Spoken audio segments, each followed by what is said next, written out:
Hello friends, welcome to Nithyeshwar. காலையில் எப்பயும் சமையக்கட்டுக்கு வந்தாலே மன நிறைவோடு தான் நான் வருவேன். ஏன்டா சமைக்கிறோம், ஏன்டா செய்யணும், தலையெழுத்தா அப்படிங்கிற எந்த சலிப்புமே எனக்கு வரவே வராது. ஏன்னா நமக்காக உழைக்கிற நம்ம கணவருக்கும் நம்ம குழந்தைங்களுக்கும் சமைக்கும் போது அது மன திருப்தியோடு செய்யணும். அப்படி எனக்கு முடியல அப்படின்னா நான் சமையக்கட்டுக்கு வரவே மாட்டேன். என்னால் முடியலைங்கன்னு சொல்லிட்டு பேசாமல் படுத்துருவேன்.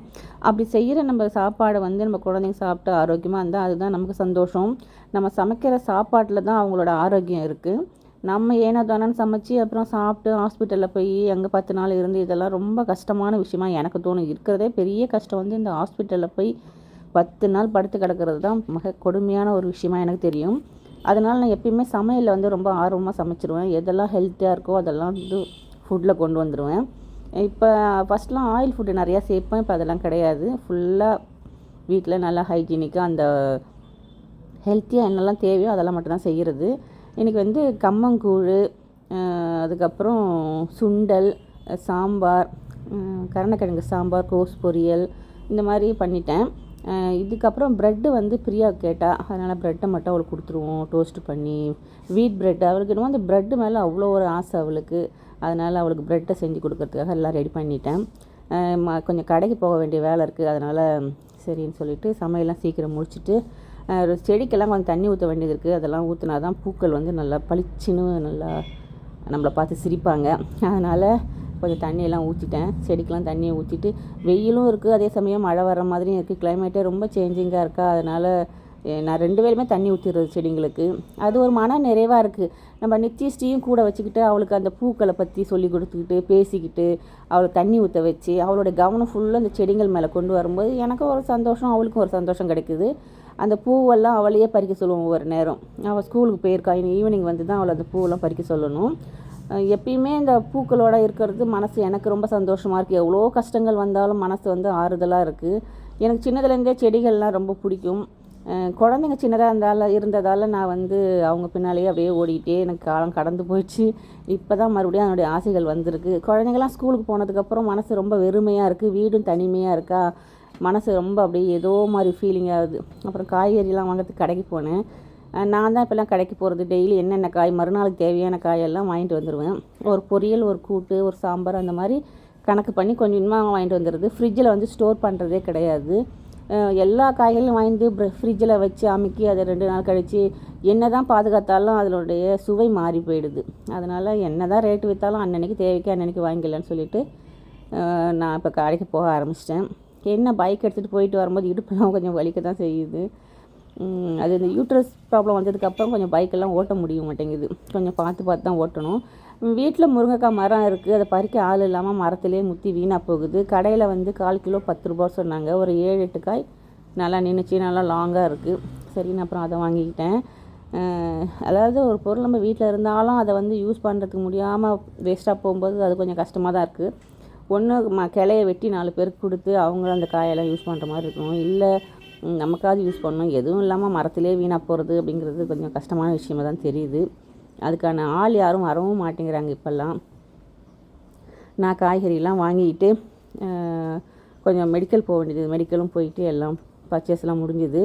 இனி நித்யஸ்ரீ வரணும். அவளுக்காக தான் வெயிட் பண்ணிகிட்ருக்கேன். வந்தான்னாக்கா சின்ன சின்ன வேலைகளை அவளே செய்ய சொல்கிறது. இப்போல்லாம் அது கொடுமையான விஷயமா யாரும் நினைக்காதீங்க. நம்ம குழந்தைங்கள வச்சு சாப்பிட்ட தட்டை அலம்புறதுக்கு கற்றுக் கொடுக்கணும். அது ஆம்பளை குழந்தையாக இருந்தாலும் சரி, பொம்பளை குழந்தையாக இருந்தாலும் சரி, சாப்பிட்ட தட்டு அவங்க கொண்டு வர டிஃபன் பாக்ஸ் இதெல்லாம் நல்லா அலம்பி எடுத்து வச்சனாலே ஓரளவுக்கு அவங்களுக்கு அந்த வேலையோட வலி என்ன, அதை எப்படி செய்யணும், அம்மா எவ்வளோ கஷ்டப்படுறாங்கங்கிற வலி வருத்தத்தோடு அந்த குழந்தைங்க வளருவாங்க. ஃப்யூச்சரில் அவங்களுக்கு நல்லதாக இருக்கும். ஆண் பிள்ளையாக இருந்தால் அந்த வர ஒய்ஃபு கொடுத்து வச்சவங்களா இருப்பாங்க. ஹஸ்பண்டாக இருந்தாலும் அவங்களுக்கும் நல்ல ஒரு மனைவியாக இருக்க முடியும். இப்படி தான் நம்ம குழந்தைங்கள வளர்க்கணுமே தவிர எல்லாத்தையும் நம்மளே எடுத்து போட்டு செஞ்சுக்கிட்டு அவங்கள திட்டிக்கிட்டு அடிச்சுக்கிட்டு அப்படி இருக்கிறத விட சின்ன குழந்தைலேருந்தே அவங்கள பழக்கிட்டா அவங்க வேலையை அவங்களே செஞ்சுருவாங்க. இப்போ நித்யஸ்ரீயும் அந்த மாதிரி செய்ய ஆரம்பிச்சிட்டா. அவள் சின்னதுலேருந்தே எனக்கு ரொம்ப ஹெல்ப் பண்ணுவாள். ஆனால் நான் தான் விடலை. கை வலிக்குமோ குழந்தைக்கு அப்படின்னு சொல்லிட்டு நம்மளே அவங்கள அவங்க வாழ்க்கைக்கு தடையாக இருக்கிற மாதிரி எனக்கு தோணும். எதுவுமே கற்றுக் கொடுக்காம ஒரு குழந்தைய பெருமையாக என் குழந்தைக்கு ஒன்றும் தெரியாதுன்னு சொல்லி பெருமையாக வளர்க்குறத விட எல்லாமே என் குழந்தைக்கு தெரியும்னு சொல்லி வளர்க்குறதா நான் ரொம்ப பெருமையாக நினைக்கிறேன். அதனால் ஆம்பளை குழந்தையும் சரி, பொம்பளை குழந்தையும் சரி, எங்கள் வீட்டில் எல்லாருமே எல்லா வேலையுமே செய்வாங்க. என் பையனுக்கும் சமையல்லாம் நல்லா தெரியும். அதனால் இன்றைக்கி தனியாக ஆஃபீஸில் வேலைக்கு போனாலும் சமையல் செஞ்சு சாப்பிட்டு தான் வெளியில் போகிறாங்க. அப்போ அது அவங்களுக்கு பயனுள்ளதாக இருக்குல்ல. என்ன தான் ஹோட்டலில் சாப்பிட்டுக்கிட்டே இருந்தாலும் நம்ம வாங்குகிற சம்பளம் பாதி காசு அதுக்கு போயிடும், வாடகைக்கு போயிடும். இப்படிலாம் யோசித்து இன்றைக்கி அழகாக சமைச்சு ஒரு வீடை வாடகைக்கு எடுத்து சமைச்சு சாப்பிடும்போது அது அவனுக்கும் ஒரு சந்தோஷம் தரும், எனக்கும் ரொம்ப பெருமையாக இருக்கும்.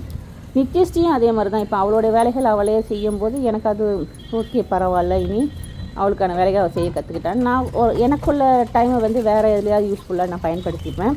இது நம்ம குழந்தைங்க நல்லபடியாக இருக்கணும்னா எல்லா அம்மாவுமே ஆசைப்படுவோம். நம்ம அப்படி தான் கொண்டு போகணுமே தவிர என் குழந்தைக்கு ஒன்றும் தெரியாதுன்னு சொல்லி வளர்க்காதீங்க. யாருமே அப்படி செய்யாதீங்க. 10 வயசு வரைக்கும் அன்பு பாசத்தை கொடுங்க. அதுக்கப்புறம் கொஞ்சம் குரலில் ஒரு கம்பீரம் இருக்கணும், அதட்டல் இருக்கணும், பயப்படக்கூடாது. குழந்தைங்க நம்மளை பார்த்து பயப்படக்கூடாது. நம்ம சொல்கிறது கேட்குற மாதிரி இருக்குமே தவிர ஐயோ அம்மா அடிப்பா, அம்மா திட்டுவாங்கிற பயம் குழந்தைங்க இருக்கக்கூடாது. அம்மா வரதுக்குள்ளே செய்யணும், அம்மாட்ட நல்ல பேர் வாங்கணும்னு அந்த கான்ஃபிடென்ட்டை குழந்தைங்களுக்கு கொடுக்கணும். அம்மா செஞ்சால் சந்தோஷப்படுவாங்க அப்படின்னு நல்ல எண்ணத்தை அவங்க மனசில் விதைச்சிட்டா அவங்க ஒரு ஆர்வத்தோடு செய்ய ஆரம்பிச்சிடுவாங்க. அதனால் எல்லா வேலைகளையுமே A to Z எல்லாமே செய்யணும். அப்படி தான் கொண்டு போகணும் குழந்தைங்கள. ஒரு 10 வயசு வரைக்கும் அன்பு பாசம் அவ்வளோ கொட்டி கொடுத்தாச்சு. இனி கொஞ்சம் அவங்களுக்கு தேவையான வாழ்க்கைக்கு தேவையானது என்னமோ அதை கற்றுக் கொடுக்கணுங்கிறதுனால தான் நான் இது டெய்லி ரொட்டீனாகவே கொண்டு போயிட்டுருக்கேன் குழந்தைங்களுக்கு. நித்யா பிரியா 2 பேருமே எல்லா வேலைகளும் செய்ய கற்றுக்கிட்டாங்க. இப்போ எனக்கே முடியலன்னா கூட நான் படுத்துட்டேன்னா அவங்க அழகாக வீட்டை மேனேஜ் பண்ணிப்பாங்க. அந்தளவுக்கு கொண்டு வரணும். கொஞ்ச நேரம் படிப்பு, கொஞ்ச நேரம் வாழ்க்கை கல்வி எல்லாமே தேவை குழந்தைங்களுக்கு. படிப்பு மட்டுமே கிடையாது. அதனால் எந்த நேரமும் படின்னு சொல்லி அவங்கள டார்ச்சர் பண்ணாமல் எல்லா வேலைகளையும் கற்றுக் கொடுத்து அவங்கள ஒரு முழுமையான ஒரு சமுதாயத்தில் ஒரு பொண்ணாவோ பையனாவோ நம்ம ப்ரெசென்ட் பண்ணும்போது தான் எந்த பாதிப்பும் யாருக்குமே இருக்காது. அப்புறம் நான் ஆன்லைனில் கொஞ்சம் கனவு மெய்ப்பட வேண்டும் அப்படிங்கிற ஒரு சேனல்லேருந்து கொஞ்சம் பிளான்ஸ்லாம் வாங்கியிருந்தேன். சூப்பராக இருந்தது. இந்த பெரண்டைகள்லாம், ஏன்னா முட்டி கைகால் வலிலாம் வர ஆரம்பிச்சிடும் இந்த பனி நாள் வந்துச்சுன்னா.